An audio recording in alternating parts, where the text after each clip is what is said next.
예수 믿는 사람들은 예배를 생활의 가장 중심부에 두고 사는 사람들입니다. 예배가 삶의 최우선이어야 하고, 정확하게 표현하면 예배가 삶의 목적이어야 합니다. 그래서 예배에 성공하면 인생이 성공한다고 그렇게 얘기합니다. 그런데 코로나 여파로 동영상으로 하나님께 예배드리는 예배가 이제 몸에 익숙해지다 보니까 예배당 중심의 예배가 소홀히 됐던 것을 고백할 수밖에 없습니다. 우리 교회만 그런 게 아니고 이제 교회들마다 이런 문제가 나타났고, 이제 급기야는 교파를 초월해서 한국교회 전체가 문제가 됐습니다. 이제는 마음껏 예배드릴 수 있음에도 평균 집회 인원의 3분의 1 정도가 감소됐다는 게 이제 평균적인 통계들인 것 같습니다. 그전에는 우리 성도들이 주일에 행하는 예배를 중심으로 일주일 동안의 모든 계획을 세우며 살았습니다. 여행을 하다가도 토요일은 꼭 돌아와서 주일 예배를 드렸습니다. 부득이 돌아올 수 없다면 어디서든지 교회 가까운 곳을 찾아가서 묵고 거기서 예배를 드렸습니다. 이렇게 예배를 중심으로 사는 사람들은 예배에 의해서만 영적인 힘이 공급이 된다고 하는 비밀을 체험하고 살았기 때문에 그렇습니다. 아무리 고급 승용차라도, 아무리 엄청난 화물을 실을 수 있는 대형 화물차라도 마냥 고속도로를 질주만 할 수 있는 건 아닙니다. 때가 되면 주유소에서 기름을 공급받아야 되고, 그 기름으로 운행하는 것 같은 원리처럼 예수 믿고 신앙생활하는 사람들이 세상에서 마냥 잘 살고 잘 나가는 것 같아도 예배 없으면, 예배에서 영적 힘을 공급받지 못하면 세상에서 영적인 생활을 유지할 수가 없는 겁니다. 그래서 예배 없이는 올바른 영적 생활은 불가능한 거기 때문에 환난과 박해의 시대, 예배드리다 잡히면 죽는 시대도 성도들은 목숨을 걸고 예배만큼은 똑바로 드리면서 살았던 걸 우리가 봅니다. 오늘 본문 1절에 보니까 그러므로 형제들아 내가 하나님의 모든 자비하심으로 너희를 권하노니 너희 몸을 하나님이 기뻐하시는 거룩한 산 제물로 드리라. 이는 너희가 드릴 영적 예배니라. 그렇게 말씀합니다. 개역성경은 우리가 기억하는 대로 산 제사로 드리라. 그렇게 말씀합니다. 그것이 너희가 드릴 영적 예배라는 거죠. 구약시대처럼 짐승을 잡아 제사를 드리지 않지만 주님이 요구하는 건 우리 몸이 제물이 되는 제사, 우리 삶으로 거룩한 산 제물이 되는 예배를 요구하는 겁니다. 그러면 구체적으로 하나님이 기뻐하시는 우리 몸을 산 제물로 봉헌하는 예배는 어떤 예배일까요? 우선 몸으로 드리는 산 제사를 의미합니다. 여기서 몸이라고 하는 건 물론 우리 육체를 얘기하는 거고, 또 넓게 해석하면 그 몸으로 하는 모든 삶을 얘기하는 겁니다. 우리 몸은 과거에는 마귀가 죄 짓는 일에 마음껏 사용하던 도구였습니다. 그런데 예수 믿고 구원받아 하나님의 자녀가 된 이후 이 몸을 가지고 이젠 하나님 앞에 예배를 통해서 영광을 돌리는 도구로 사용해야 한다는 겁니다. 주일에 주의 제단에 나와서 1시간 예배 드리는 것, 그것도 우리 몸으로 하나님 앞에 드리는 영적 예배가 됩니다. 이 몸을 가지고 삶의 자리에서 하나님의 영광을 드러내고 예수 향기 바라며 사는 삶 자체가, 그게 하나님 앞에 또 예배가 되는 겁니다. 이제 남은 일은 우리 몸을 주님이 기뻐하시는 산 제물로 드리는 겁니다. 뿐만 아니라 하나님 앞에 드리는 산제사, 영적 예배는 어떤 겁니까? 구별된 제사를, 예배를 드리는 겁니다. 이 거룩한이라고 하는 말은 하나님이 기뻐하시는 예배는 하나님 앞에 드리는 게 세상 모든 것들과 뭔가 구별된, 달라지는 뭔가가 있어야 된다는 거죠. 구별되지 않으면 하나님이 받지 않습니다. 가인과 아벨의 제사를 여러분들이 기억합니다. 왜 가인의 제사는 안 받고 아벨의 제사만 받았을까요? 가인이 드리는 제사는 구별이 없는 제사였고, 아벨의 제사는 특별히 구별된 제사였습니다. 우리가 하나님 앞에 드리는 예배를 구별할 줄 알아야 됩니다. 나를 구별할 줄 알아야 되고, 몸을 구별할 줄 알아야 됩니다. 예물을 구별할 줄 알아야 됩니다.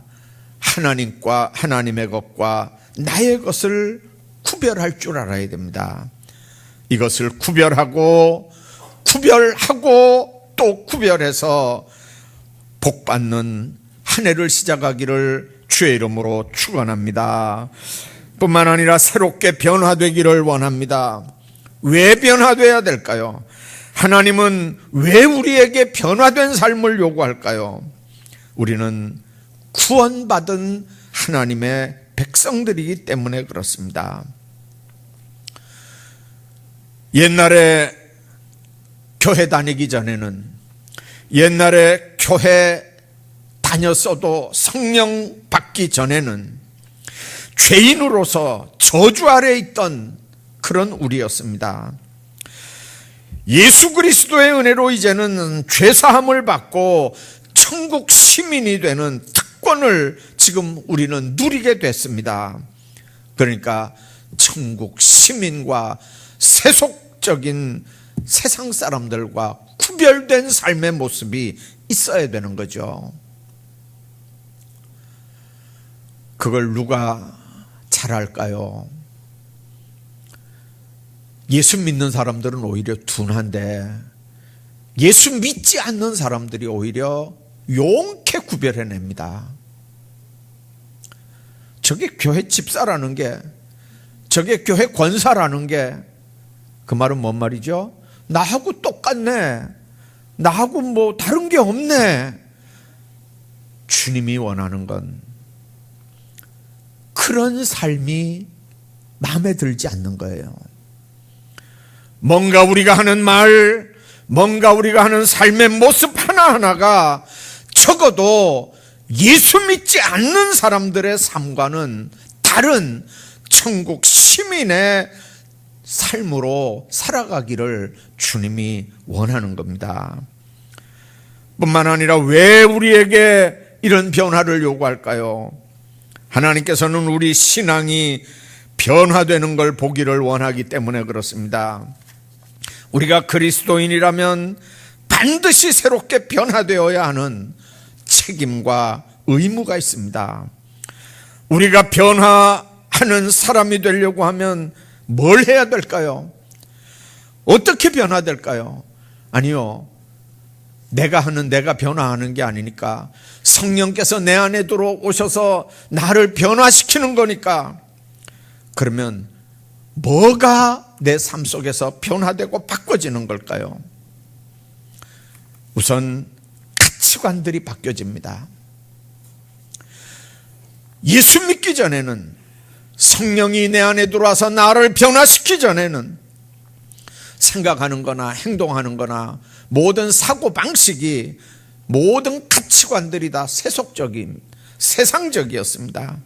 근데 성령께서 내 안에 들어오시고 나를 바꾸어 가시니까 가치관이 바뀌는데 세계관이 바뀌어집니다. 여러분들, 우리가 살고 있는 시대적 상황이 어떻습니까? 예수님은 안 계신다고 하는, 하나님은 없다는 무신론적인 사고가 갈수록 더 심해집니다. 음란한 시대입니다. 도덕과 윤리가 무너진 시대고 타락하고 부패한 시대입니다.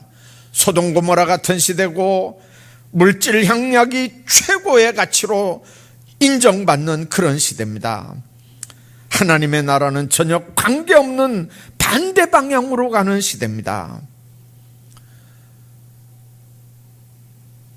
미국만 그런 게 아니고 우리나라에도 이제 동성끼리 결혼하는 일들이 추진이 됩니다. 무슨 말인지 이해가 안 가죠. 아들이 어느 날 며느리감을 데리고 왔는데 보니까 머스마를 데리고 온 거예요. 딸이 어느 날 사위감을 데리고 왔는데 여자를 데리고 온 거예요. 이해 못하는 일들, 이걸 지금 법으로 만들겠다고 국회의원들이 도장을 찍고 국회에 법안 제출을 해놓은 상태거든요. 그 중에는 예수쟁이들도 있습니다. 정신 빠진.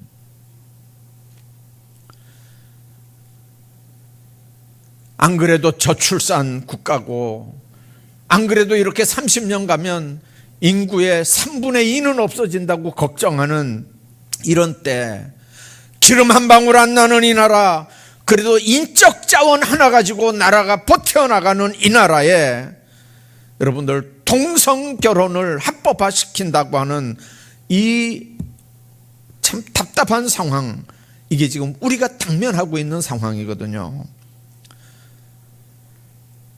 하나님의 나라와는 전혀 상관없는 반대 방향으로 나가는데도 예수 믿는 사람들이 심각하게 생각하지 않습니다. 내가 경건한 성도라면 이런 가치관에서 당연히 벗어나야 되고, 내 자녀들이 이런 가치관에 물들지 않게 해야 되고, 내가 만일 교사들이라면 내가 가르치는 어린이들, 학생들에게 이런 가치관을 심어서는 안 되는 거거든요. 우리가 예수 믿기 때문에 그리스도인이 돼서 구원받았다고 하지만 아직도 우리 속에는, 우리 마음이 천사와 같이 즉각 변화되는 게 아니고, 우리의 영은 구원받아 죄사함 받고 의롭다함을 받아 성령이 안에 들어와 계시지만 마음은 끊임없이 옛 생활과 옛 습관으로 돌아가려고 합니다. 믿기 전에 가지고 있었던 악한 습관들 끊어야 되는데 끊어버리지 못하고 끌려갑니다. 변화돼야 되는데 변화되지 못하고, 버려야 되는데 버리지 못하고, 그렇게 세상을 살아갑니다. 주님이 우리에게 지금 로마서를 통해서 요구하시는 말씀은 이 세대를 본받지 말라는 겁니다.